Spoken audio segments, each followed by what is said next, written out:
two particles A and B move with constant velocities v1 and v2. So this is particle A, which is having a velocity v1 vector, and this is particle B, which is having a velocity, let us say, v2 vector. At the initial moment, their position vectors are r1. So let us say this is the origin. So this is r1 vector,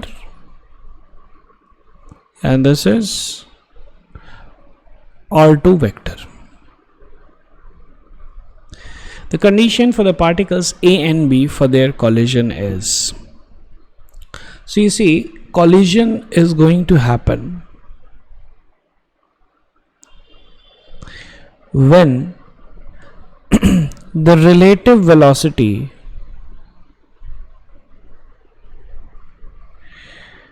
of, we can do this in terms of A also or B also.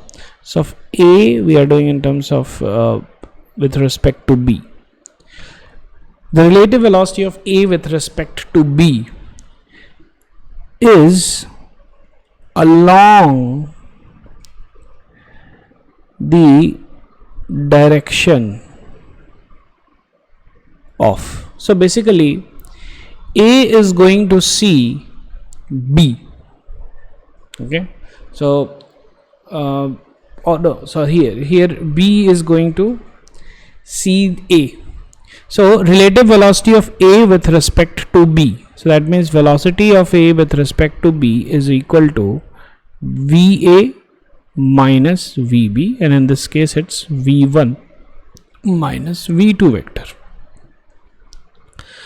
Now this should be along this line joining A and B. Okay, it should be along the direction of AB. So now this is the velocity AB. Okay, so the direction of VAB, okay, so direction of VAB, so I'm writing here VAB cap, that's the direction, unit vector in the direction of VAB, should be equal to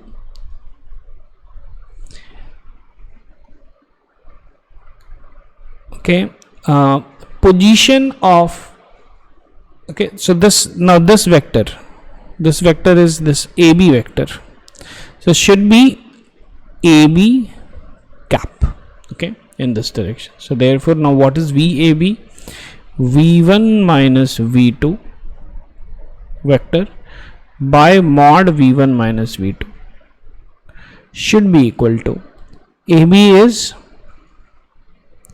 R1 minus, no, it's R2 minus R1, R2 minus R1, okay, because AB vector is going to be OB vector minus OA vector, so R2 vector minus R1 vector divided by mod of R2 minus R1.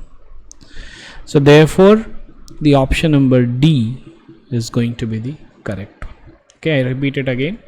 Collision is going to happen when the direction of the relative velocity of A with respect to B is going to be along AB, the initial line joining them.